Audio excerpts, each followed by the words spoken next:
চিকিৎসা পরিকাঠামোর উন্নয়নে রোগী কল্যাণ সমিতির বৈঠক হলো কানাপুকুর গ্রামীণ হাসপাতালে। উপস্থিত ছিলেন বিডিও, ব্লক স্বাস্থ্য আধিকারিক, বিধায়ক রেয়াত হোসেন সরকার সহ অন্যান্য আধিকারিকেরা। তবে এদিনের বৈঠকে হাসপাতালে দালাল চক্র, চিকিৎসার গাফিলতি সহ উঠে এলো একাধিক অভিযোগ।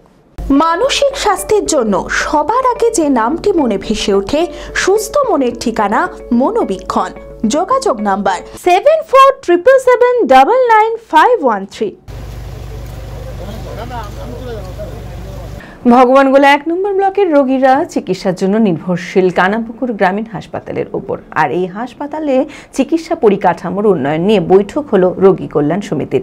উপস্থিত ছিলেন বিডিও মোহাম্মদ নাজির হোসেন, ব্লক স্বাস্থ্য আধিকারিক ডক্টর ওম শঙ্কর, বিধায়ক রেয়াত হোসেন সরকার, ভগবানগোলা থানার ভারপ্রাপ্ত আধিকারিক বিশ্বজিৎ হালদার সহ অন্যান্য আধিকারিকেরা। তবে এদিনের বৈঠকে হাসপাতালে দালাল চক্র, চিকিৎসার গাফিলতি সহ উঠে এলো একাধিক অভিযোগ।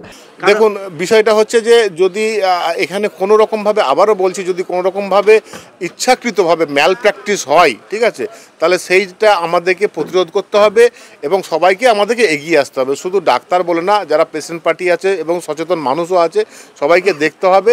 এবং আপনাদেরকে বারবার বলছি যে যদি সেটা মনে হয় যে না কোনো এখানে ম্যাল প্র্যাকটিস হচ্ছে, সেটা প্রমাণ সহকারে যদি আপনারা আমাকে হোক বা বিএমএইচকে হোক বা যদি মনে করেন সিএমওইচ সাহেবকে ডাইরেক্ট, কারণ সিএমওইচ সাহেব আমাকে সকালেই ওভার ফোনে কথা হয়েছে যে দরকার হলে পরে আমাকে পর্যন্ত অভিযোগটা করতে পারে, আমি দেখবো সেটা করতে। প্রশাসনের যারা আধিকারিকরা, বিডিও সাহেব, সবার বিষয়টা নলেজে এসছে এবং সেই জিনিসটা আমরা আবারও বলছি আপনাদেরকে, সবারকে ওপেন ক্যামেরাতেই বলছি, অন ক্যামেরাতেই বলছি যে এই জিনিসগুলো আমরা বিষয়গুলো আস্তে আস্তে খতিয়ে দেখছি এবং এর একটা মানে নিরসন করা। পেশেন্টের সঙ্গে যদি পেশেন্ট পার্টি আসে তাহলে তাদেরকে অ্যালাউড করা হবে হসপিটালে, এবং পেশেন্ট পার্টির সঙ্গে যদি অযাচিতভাবে কোনো লোক এখানে যদি ঘোরাফেরা করে তাকে পুলিশ প্রশাসনকে বলে দেওয়া হলো। বিএমএস সাহেব নিজে পারমিশন দিলেন, সমস্ত বলছে দরকার হলে হি উইল বি অ্যারেস্টেড।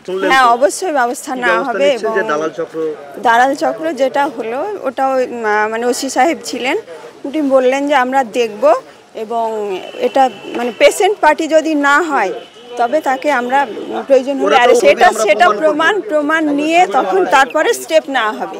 তবে হাসপাতালে কোনো দালাল চক্র বরদাস্ত করা হবে না বলে জানান বিধায়ক। সেই সঙ্গে রোগীদের সমস্ত সমস্যার সমাধান করে সঠিক চিকিৎসা পরিষেবা দেওয়ার আশ্বাস দেন তিনি। অভিযোগ ছিল, আবার দেখছি তার মধ্যে কি ভালো করতে পারি। এই তো আগে অনেক দিন থেকেই চলছে, লোক মানে আশেপাশের লোক আছে দাবি দিচ্ছে, মানে আমার মানে হাসপাতাল আছে, এই হাসপাতালে মানে আমার বাবা দাদা দান করে গেছে এরকম বলছে। তাহলে ডাক্তার এসব তো বাইরের লোক, বেশি কিছু বলতে পারছে না, সিকিউরিটি খুব বেশি নেয়। কিন্তু আমি দেখছি ওসির সঙ্গে কথা হয়েছে, এক্সট্রা লোক দেওয়া হবে। না, আমি ওসি সাহেবকে বলে দিয়েছি কি যে কোনো যদি বাইরের লোক থাকে আপনি সঙ্গে সঙ্গে তুলে নিয়ে চলে যাবেন। আমি একদম পরিষ্কার কথা বলে দিয়েছি। তারপরে যদি ওসি সাহেব দেখেন নেয় তা আমি তো কিছু করতে পারবো না, বেশি আমি চিঠি করতে পারবো। আমি বিডিও সাহেবকে যতটুকু পারবেন চেষ্টা করছি। যদি ওসি সাহেব পারবেন না তা আমি আবার সাব ডিভিশন লেভেল দেখব। আমি আমার ফেভারিট, আমার মতো আর কেউ। চঞ্চলতা তার কথায় কথায় জীবনে মিশে রঙ ভরায়, চুপি সারে মনে সে সাদে সবাইকে পাগল করে। আমারই মতো আমার নিচের পতাকা। পতাকা চা, গজব কা স্বাদ।